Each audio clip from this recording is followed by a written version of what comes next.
to Five or Flop, a podcast for the best and worst historical fiction has to offer. I'm your host, Grace. And I'm Erin, and each week we'll be reading a different historical play to see if they're a five or a flop. Our theme for season 6 is All the World's a Stage, and this week we're reading Life of Galileo by Bertolt Brecht. All right, we sure read that play. All right, what are you up to this week? This is like coming to the end of my fiscal month. I have spent too much money. Happens. Yes. So I expensively went out to dinner this week, but I did get to try Eebee's Corner Bar in Shaw, which I'm so everyone is jealous. raving about. We just need to make a reservation for the two of us that's like a month away. Yeah, I'd be down. Yeah, but no, the intention for us was to go out as a group of 5 and get dinner there. We pulled up on a Tuesday at 6:30. The wait was 2 hours, so we were like, no, thank you. Insane. Went 2 blocks over, had dinner somewhere else. And then on the way home, I was side-eyeing our previous co-host, Diana. And I was like, we could just still go and just get another drink. That is very true. So we did manage to snag 2 seats at the bar. Those are the only 2 seats. So we were very lucky. But we split some fries. She had a whiskey sour. I had a filthy martini. Ooh. And I have to say, I knew that you were having some drinks because you were sending me a Taylor Swift song. Oh, absolutely. Listen, the red vault tracks are very good for when you've been drinking a little. Oh my God, so good. And whether you're happy drunk or sad drunk. Yeah. You have options. Yes. Luckily for me, it was happy drunk. The best kind of drunk. Yes. But no, I was like, this is my once and for all going to be like on my martini self. So I was like, if I don't like it here, I'm just going to give up on it forever. However, they serve it like standard, dirty, and filthy. So I was like, I'll get the filthy because that's how I know like I'm not just going to drink a normal one. And I couldn't finish it, but I did drink most of it. That's embarrassing because then you have to be like, can I get a filthy martini? I hate that. I hate when the drinks do stupid names. Anyways, I did not go to Eebee's this week. I went to Lulu's Wine Garden with Jen yesterday, though. We had a lovely time. Fun. I had a burger there, which was great. But no, what I'm doing is I have to book flights, and flights are so expensive. I'm going up to see my mom for a duration of time in September. And so I'm going to be flying up on Labor Day, which I think makes it cheaper, actually. That's good. Yeah, because people are like grilling and swimming and stuff. Exactly. So I'm flying up then. And I have to actually book my flights. So, Mom, by the time this episode's out, I will have booked my flights because I have time scheduled to do that on Friday. At the very least, the DC to Boston circuit is fairly cheap, just like as far as flights go, but flights are just expensive at the moment. Flights are just expensive. I'm just going to use some credit card miles. It's fine. It's fine. So, I just need to I need to sit down and do admin tasks. We need to buy wedding registry gifts for people. It's I have admin to do. Life admin. You know what else I need to do? Read something good. Read something that's not slop. You're still in the trenches. I'm still in the trenches. We're recording this back to back with last week's episode, so I'm still on Fourth Wing. I need to read a good book. And I don't know what that's going to be because it's been a long time since I think the last good book I've read that's not pod affiliated is The Count of Monte Cristo, and I think I finished that in March. See, and it is late May. Sometimes that's the thing about the pod is you have no control over what you're reading during the pod. Time just marches forth. So even if you're reading, you and I kind of tend to read 1 or 2 free choice books in between each pod read. Yeah. And if the pod ones are bad and then the ones that you pick just happen to be bad, you're shit out of luck. And I will say, at least, I really liked Amadeus. I liked 1776. But it's, I don't enjoy reading plays. That is, an assignment for me. I'm doing my homework. Yet this is the task that we have set for ourselves. We didn't pick this one ourselves. But, so I don't really consider that, recreational reading. I mean, again, pod reads aren't necessarily recreational. Even if I was going to read them anyways. Because I'm on a timeline now. But I need to read something good. Something that's not bad. Maybe you need another Sophie Cousins right now. I think I do need another Sophie Cousins. Sometimes you just need something light and uplifting. Yeah, I gotta take a break from these dastardly audiobooks. What are you reading? Is it good?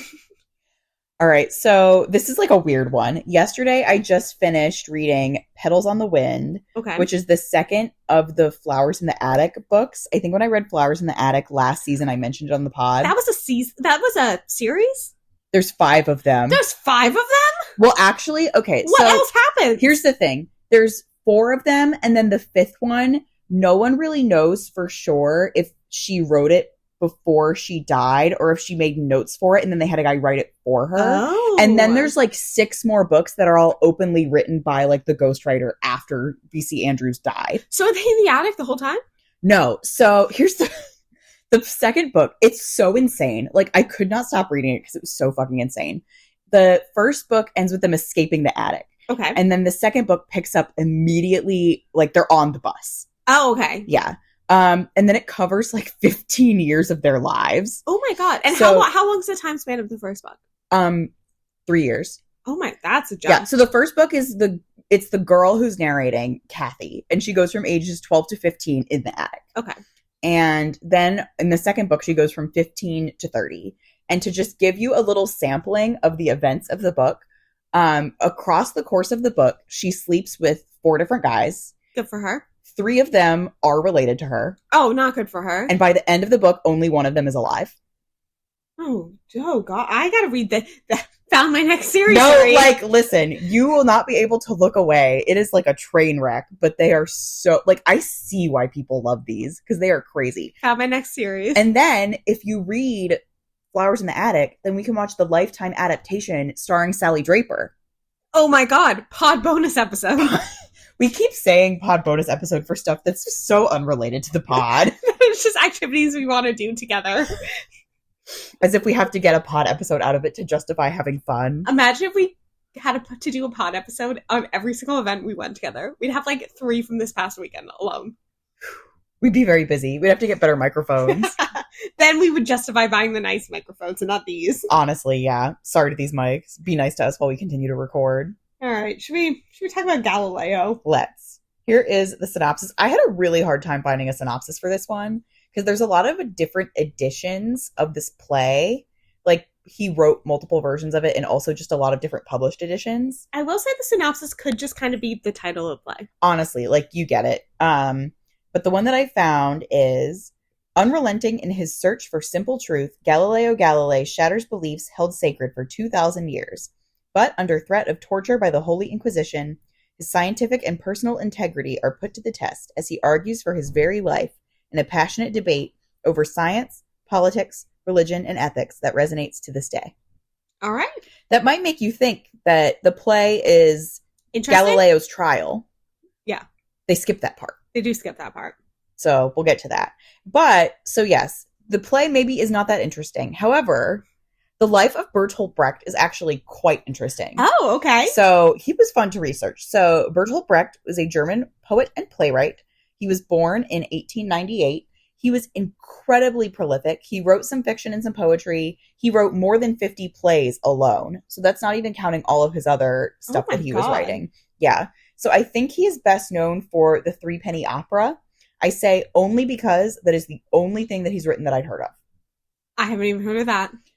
I think nowadays he's maybe not as well known in America as he was in the past. That's fair. I don't know if he is still super well known in Germany. I wouldn't be surprised. Well, and they didn't take any of his works to make a musical about any animals like they did with T.S. Eliot. So. Not yet. Not exactly.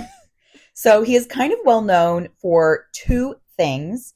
One is he and kind of his group of writer friends are responsible for founding the concept of epic theater. I think this has kind of fallen out of fashion because nowadays this is how a lot of theater functions. Yeah. But at the time it was somewhat revolutionary. It used to be that the belief for theater was that you are transporting your audience to a time and place. Mm-hmm. You're suspending their disbelief, etc. Epic theater kind of uses theater to mirror our world and teach lessons about our world. Kind of in the way that, you know, The Crucible is about the Salem witch trials. Yeah. That kind of concept. Mm-hmm. So again, very notable. We're just kind of doing that now. Yeah. But also he was a very famous Marxist, and especially in his poetry, he would speak out against the Nazis. So a lot of his plays were banned by the German government. Everything that he had written up to 1933 was burned during the Nazi book burnings. Wow. And then he fled Germany after that. So he bounced around to a couple of European countries, ended up in America. Mm-hmm. He was in America for a long time working in Hollywood. He, I believe, wrote his first draft of Galileo in Germany and then another version while he was in America and then retooled it again when he came back to Germany. So, but he was in America until 1947. The reason that he ended up leaving is because he got dragged to testify before the House Un-American Activities Committee during the Red Scare. Oh. Yes, he was never a formal, like, card-carrying member of the Communist Party, but he just was a communist. Yeah. So, a little fellow travelers reference for us there. So, in 1947, he returned to East Germany, and he lived until 1956 there when he died of a heart attack. All right. So... very interesting life. A lot going on. Seems like he was a real pioneer in his field. I would read a play called The Life of Bertolt. Yeah. I assume that I know the answer to this question, but had you read anything by him before or seen anything of his? I feel like I've heard his name. I don't think I'd even done that. Okay. And that could have just been, I remember it from when I was doing the pod research. Yeah, like a couple months ago. Yeah. So you can't put any weight behind that. Yeah. So we'll just give our disclaimer. Our judgments come based on the book and characters within the book rather than any real historical figures they definitely were based on. And spoilers ahead in case no one knows what happened to Galileo. So before we begin, I think we might have mentioned this on a previous episode. The library lost the only edition of this book, so Grace lovingly found us a PDF online. The PDF at the beginning had a strange note that I'm hoping I remember correctly. It said it cut 2 scenes out. Yes, because I believe we were reading the final version. Because like I said before, it had the he wrote it here and then he wrote the American one and then he wrote this one. So I think we were reading the third one. Okay. So it's not like the PDF is like, oh, we missed some pages. That's what I thought was happening. I thought it was like, I misread that. That's why I was confused. I misread and thought they had cut just 2 scenes out of this. No, but I think that makes so much more sense. I think they were telling us, like, this is the one that you're reading. Okay. Yeah. That makes more sense. Well, regardless, 2 scenes cut, and it was still so slow. It was so boring. I hated it. Oh my gosh. I wouldn't say I hated it. I would. But right off the bat, I didn't like it that much. It felt something about it when it was not being boring. Felt so, like, sitcom-y almost. It was so weird. When the play opens with him like lifting the boy up and running him around the room to show how the earth rotates. Exactly. It's like Galileo is working and then the little 10-year-old boy is like the son of his housekeeper or whatever. And he's teaching him physics. And obviously this boy is like a physics prodigy even though he's poor. And it's just so, it was so weird. Like there was drama about his daughter and the daughter's engagement. And he kept saying the daughter was stupid. Like throughout the entire thing, I'm like, leave this girl alone. There's like a young monk character who at first is like, oh, your teachings are heresy, Galileo, but then he realizes that they're true and he like is loyal to him till the end. And it just was so like something in the writing at first I was like, oh, this is like really modern. Maybe it's like, stood the test of time. But then I was like, actually, I just think it's very not complex. Gimmicky. Yeah. And I expected it to be complex. Like I already said, like, oh, it's like how the Crucible is about the Salem witch trial. Mm-hmm. There's not about the Salem witch trials. It's actually about the Red Scare.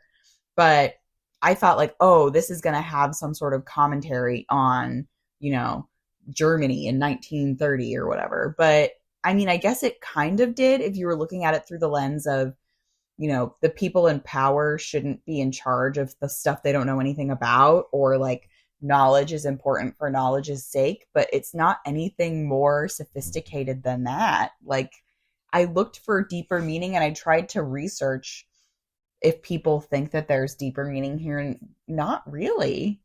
No, it was literally just the story of his life and not the interesting parts. No, they get to the part when there's a scene of the churchmen and the Pope being like, all right, we're going to send him to the Inquisition. And there is one really good line where one of them says, like, show him the instruments. That will be enough. And you're like, oh. That was good. Because they're threatening to torture Galileo. Like, okay, James Bond movie. Yeah. And then you're like, okay, next we're going to get the scene where they show him the instruments. But then they just cut to a scene of every other character waiting out in the piazza for Galileo to come out and recant. So you're like, oh, I guess they're skipping the part that's interesting. Yeah. I was disappointed. This was another one, much like last week. I was very excited going in because of my religion major background. Specifically, and my mom's going to love that I'm mentioning this, I took a class my sophomore year called Religion and Extraterrestrial Life at GW, which was the most fun class I ever had. Everyone thought it was like a joke, but it was actually very interesting, and it had to do a lot with like how metaphysics shows up in religion, but also how religions are like looking at the sciences. Yeah. So we talked a bit about, Galileo and all of that, but also about how, especially the Catholic Church specifically is thinking about, I'm going on a side tangent, just let me go. How religions are thinking about like what in our theology would we have to respond to if we did find extraterrestrial life, including like if we find life on other planets, do they all have their own Jesus? Is our Jesus? Oh, does it apply to them? And yeah, so it was a very interesting class. So not that I thought I was going to go into all of that. Okay. But it did talk about a lot of the complicated history, specifically with the Catholic Church of, astronomers and the sky and planets and Galileo and the stars and all of that. So I was very excited because I had like, I won't say I'm an expert on Galileo. I think I know probably the basic amount that most Americans know, maybe a little bit more about him. But I've been interested in the subject matter, so I was excited. And we didn't get any of that. No, I also feel like I know what they teach you in elementary school about Galileo. Yeah. Middle school, let's be fair. And this had like no more, except that I learned that his daughter's name was Virginia. That's kind of it. Yeah. And I didn't know he had it. I was surprised to find out he had a daughter. Yeah. Well, I'll tell you a little bit more about her later. But yeah, I don't feel like I really gained anything from this. And then I also had trouble reading it. This is going to sound so dumb. I know it's a play. I know it's all dialogue. I comprehend that. The dialogue was too long. No. There was too much. No, every so often you would scroll to the next page and then you would see like Galileo would have a line that would be like a sentence. And then there would be some random church monk you were never going to see again, whose next line is the whole rest of the page. It was insane. I'm like, this is too much paragraph for a play. Like, if I wanted to read a paragraph, I would read a book. It was too much. I had trouble following it because of that. Because, like, if it's a giant block of text, like, your eyes tend to start to skim. Like, it is, especially if you're reading it, like, on your phone at your desk over your lunch break, like I was today before filming this. It's hard. It's hard to follow that. And so I had to keep going back because I'm like, man, I keep skimming stuff. And then I kept getting bored again. No. Well, imagine how I felt finishing this last night after I had finished Petals on the Wind and reading about Kathy running away and marrying her brother. Oh my God. I was like, this is so boring. Come on, Galileo, you couldn't have married your brother? No, like, his brother did die, so R.I.P. to him. And I forget what his name was, but I did look that up. Oh my God. So, yeah, and there were just some specific things that pissed me off, like what you were saying about the Inquisition. Like, we literally got the line, yesterday was the great cross-examination. Why wasn't it today? Why wasn't it the part that we're reading about? It's just like, I'm like, God, it was everything boring. I know. The prose was not remarkable. The prose was boring. It was like, there's nothing wrong with it. Like, other than the paragraph issue. Yeah. But just like on a sentence structure basis, like the craft was fine. But I do want to call out a few positives. Okay. I appreciated the stage directions coming off from Murder in the Cathedral not having any. Yes. I thought that helped me visualize, what was happening a bit more. So. Yes. And I didn't think they were too much. I thought they were very good. Mm-hmm. I really liked two certain moments in the play. This is like the worst me trying to pull for prose. The one thing I found really interesting was there was at one point he was like talking about his. Actually, I have three things I really like. Great. one point he was talking about his like discoveries, and everyone was like, okay, well, like the church is like never gonna let you do this, and he's like, no, but like I have faith in human reason to see that, to be shown the facts that there. I thought that was going to be the theme that carried us once that was introduced, because I'm like, wow, that is a theme that is still so applicable today. And that is like how Galileo in this was characterized, that he just really underestimated the intentional ignorance of others. Exactly. And that still carried through, but it just kind of, because like factually it carried through. Factually, that's what happened. Yeah. But the theme didn't really get driven home like it could have, because it still could have been applied to, like, you know, the Crucible, you know, not really being about the Salem witch trial, that, using that as an example. This could have not really been about Galileo, but was about, like, you know, Germany, was about the US in, like, the 30s, 40s, whenever he wrote it, you know? So I just feel like that could have been a really great theme. And I thought in that one scene it was portrayed very well. And yet. The other two things I like were literally two moments. I really liked when he was like, oh my god, look at my amazing invention, this telescope. And then everyone was like, wow, this is so great. And then the guy comes in like 2 days later and he's like, what do you mean I can just buy this on the street anywhere in Holland? This is not new. I really enjoyed that too. Yes, that was funny. And then I loved the ending line of the play, which I don't have the exact line written down. Might be our quote of the week, we'll see. But they're basically talking about, like, the little boy is all grown up and he's a scientist now. Yeah. And he was like, oh, like, to make a machine that flies, like, we don't even know if it'll ever be possible to carry a weight of the human, blah, blah. And he's like, but who knows, because we're only at the beginning. And I thought that was so nice, because I'm like, science is truly forever only at the beginning. Like, discoveries are never going to end. I know. I am so excited to find out, like, what stuff that we think is Bible fact right now that later we're going to find out is, like, crazy. And then in however many hundred years, when they write a play called The Life of Grace, and it's going to be you making some basic ass They're going to be like, she was the only one that was right that you shouldn't microwave your Tupperware, because I don't do that. Oh my god, I do that. No. Well, what am I supposed to do with the... Actually, we use glass Tupperware now, so yeah, I'm good in the It's fine if you put in the glass ones. But no, it's like, I just find that such an interesting concept. And that's really no credit to the play. Like, it's really only the last line that drives that home. Yeah. But I really like that as a concept, because we really are only ever at the beginning. Yes. And that's lovely.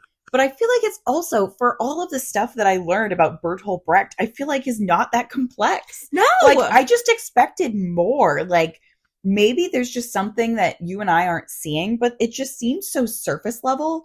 And maybe because he just wrote so many fucking plays that you just can't do that much scholarship on any of them. It's like how everyone's top Spotify artist is Taylor Swift, but none of her songs are in your top 5. Yeah. Because it's too evenly distributed. Yeah. Like the disc of ice on the surface of water, as Galileo tells us. But there's just doesn't seem to be as much, like, scholarship on this individually. And I wonder, because our sample selection of works we've read of his, so one of however many. I wonder if we picked another one at random, like. Well, when I was looking for a good synopsis, one of the ones that I rejected because it was just too much, like, about the author and his fame, you know, was like, Galileo takes his place among the pantheon of Bertolt Brecht's iconic characters. And then it listed like 3 other ones, and I had not heard of them. So I was like, how iconic could they possibly be? I know. And it's like, people just know who Galileo is. Yeah. Like, as a character. This is just the one doing that play much. About him. Yeah. He has 2 plays about Joan of Arc. And not the one we're reading for this season. No, well, not the one we're reading next week. Spoiler. Yeah, oh my god, I had 2 letdowns in a row.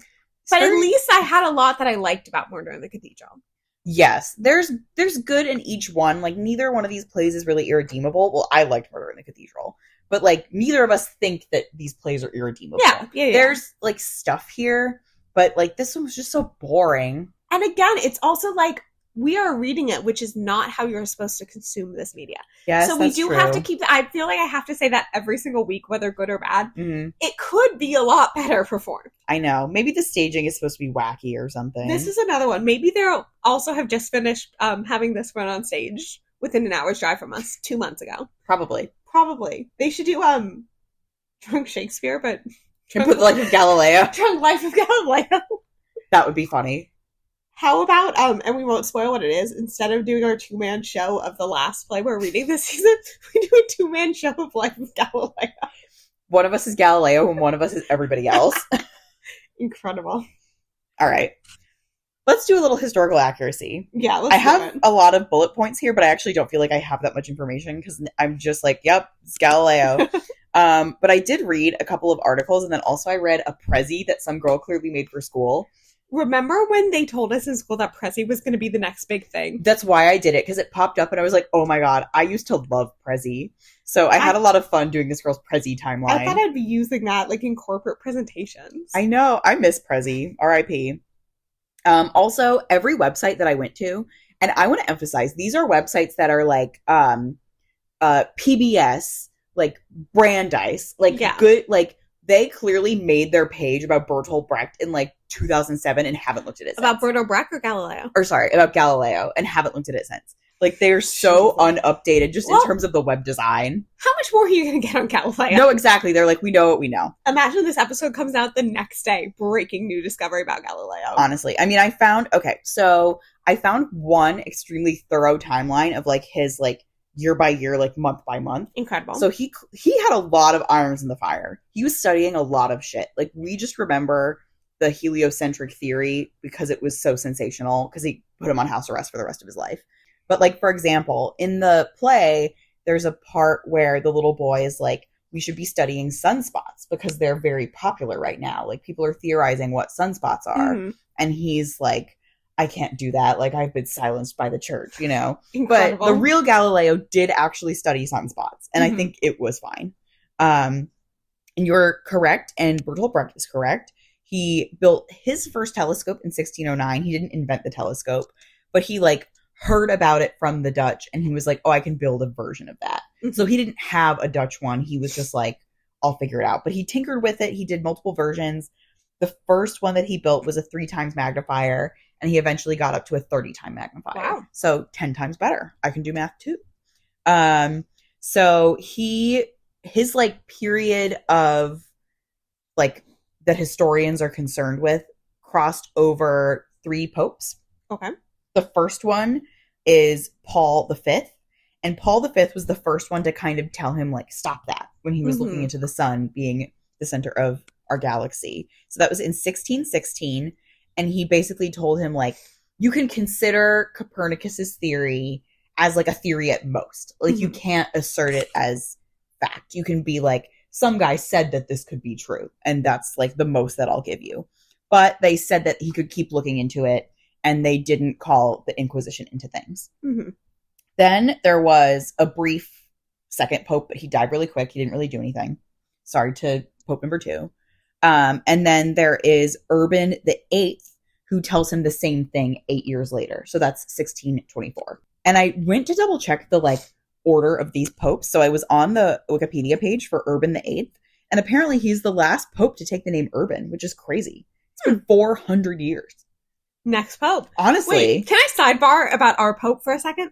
Yes. Because I feel like it is highly relevant that at the time of recording this, the pope has just released his writings on AI. And how they're evil. When he's calling all Catholics up in arms to the crusade against AI, and I am joining the battle. Thank you, Pope. I love you. I am so happy that the pope is getting involved in science again and being like, no, stop this. This is evil. Yes. In the opposite way that Pope Urban VIII was doing. In the good way. In a good way. So anyway, so now what we kind of know is like the Galileo affair, like the height of it, was in 1632 to 1633. Mm-hmm. The book that he published was called The Dialogue Concerning the Two Chief World Systems. And as they say in the play, it's basically like written as a dialogue between 2 characters. One who believes the Earth is the center of the galaxy, one who believes it's the sun. Mm-hmm. And it's positioned as, you know, on its face, like that the Earth guy is right. But it's written in this kind of undercutting, mocking, ironic tone that I think Galileo thought he was going to get away with. Like, it was subtle enough. And the Pope was like, you are insulting me. Now, do we think the dialogue in that was better written than this one? Probably. At least there was, like, some tone in that. Yeah. So basically, he had gotten prior approval from both of those popes to continue studying the heliocentric theory, but they were like, here's your restrictions. And one of the restrictions was he had to have the book approved before it got published. And so they looked at it and they were right away like, no. Well, I kind of think he was towing that line a little close. He was towing the line. Like, in that time period, like, obviously, like, historical hindsight, the church was wrong. They were silencing scientists, all of this. But at the time period, it's like, you should know better. Yeah. So basically, they did threaten to torture him, and he was like, okay, don't worry about it. Like, I take it back. And they basically put him under house arrest for the rest of his life. There was even like a time a few years later. He didn't live super long after that because he had poor health his whole life. Mm-hmm. But he asked for permission to like, can I go to Florence to see this doctor? And they were like, no. And also, if you ask again, we'll put you in regular jail instead of your house. So the only other thing that I have to say is that his daughter, Virginia, did exist. Okay. However, in the play, she lived with him and she was engaged, and her engagement was cut off because of Galileo's whole shenanigans. Mm-hmm. However, in real life, from a young age, she was in a convent. Oh. So she was a nun, and her name was Sister Maria Celeste. I wonder why. That was it. Bertolt made that change. I don't know. He's like, maybe he's like, a good play has to have a romance in it. I don't know. He says we need more women in this. No, like there's literally, and it did not go well because clearly there was, first of all, Galileo did call her stupid all the time. And then there was a line where like Galileo's working on science and she's in the same room, like sewing her wedding dress. And she has one line, I don't know if you remember this, but it's like, sewing is so fun. And it's like, you just couldn't think of anything else to write for her to say, like anything at all. Everyone else got an entire page every time they spoke. Yeah, and she just and then she was like, let me go try on my wedding dress for you. And it's like, oh my God, you didn't have to put her in. Really, he didn't. No, anyway. He just wanted someone to cook Galileo a goose in his old age. Oh my God. Anyway, so that's Galileo. All right, well, there we go. I think that was a good job filling in the gaps that... You know, I did a little bit. I mean, the play was called The Life of Galileo, so unless you were going to come here and say everything is completely wrong, you didn't have that much. No, not really. I knew this would be kind of simple. Mm-hmm. Last week was simple for Murder in the Cathedral, too. Yeah. I love when we both get easy ones. Oh, very fun. Very fun. All right. I think it's calculator time. All right. I will take it first this week. Okay. We're judging on the categories of historical accuracy, originality, characters, prose, and vibes. Historical accuracy, you know, aside from the daughter thing, I'm going to go 4. I feel like it was just a history book. Originality, I can't say I've read a book or a play about Galileo, although I feel like there's got to be a magic treehouse in there somewhere. Oh, probably. But I also feel like Galileo is just like, and remains not necessarily in pop culture, but like everyone knows who Galileo is. Everyone learns who Galileo is in school. People know this one thing about Galileo. So, it's not even like, this is the story of Galileo marrying his wife and having his daughter who's a nun. So I'm going to go 2. Because I'm like, okay, sure, there's not another play about this, but we all know this. Maybe they didn't back then, but I know this. Characters, God. 1. 1. Prose, there were a couple standout lines I liked. Maybe, no, I won't be that generous. I'm going to go 2. They were just so blocky, so heavy, to the point it felt imbalanced. Vibes, 1. I'm sorry, I hated this. That's a 2. That is my first official flop of the season. It's kind of crazy that this is your first flop of the season. Yeah, because when I say for Murder in the Cathedral, I said leaning. Wait, was Antony and Cleopatra a flop? Oh, this is my second official flop of the season. Because Murder in the Cathedral was, I think, only leaning. Uh-huh. All right. For me, historical accuracy, I'm going to go 3. Like, I feel like it's just average. You know, it tells you stuff. It's not really artful in the way that it tells you stuff. Whatever. Originality, I'll also go 3. I went 2, so it's not... Oh, so it's also with you, I see. Oh, yeah. I just feel like I don't have quite the justification to go 2, but I see where you're coming from. Characters, 2, because I felt like they were stereotypes and like kind of badly chosen and used. Prose, 3. It was just boring, but there was nothing really wrong with it. It was serviceable enough. Vibes, I was going to say it's just average. It was just boring, but like boring is bad. That's not average. That's a 2.6. I think of it like, especially for plays, it's like, would I want to pay money to see this on stage? Probably not. Probably not. So I believe I texted you that today. A 2.6? 2.6. All right. I gave it a 3.25 on Storygraph. That feels high. I think for me, this is a fine leaning flop. I don't think I would put it quite in the camp of flop, but I didn't like it very much. Okay, well, fair enough. I'm hoping to get out of my rut next week. Well, next week, we're not reading a Bertolt Brecht play about Joan of Arc, but we are reading Saint Joan by George Bernard Shaw. Yes, which that was the book I managed to get from the MLK hold shelf at the library. I wondered. I might have to borrow it from you. Okay, you might face the same issue. Oh, dear. But in the meantime, make sure you're following us at @5erflop_pod on Instagram and Twitter. And of course, we're nearing closer and closer to halfway, so you should check out our Storygraph reading challenge. And if there's anything you think we left off of our season, you can always fill out the recommendation form in the bio of any of our social medias. Or simply shoot us an email, 5erfloppodcast@gmail.com. And in the meantime, happy reading! Bye!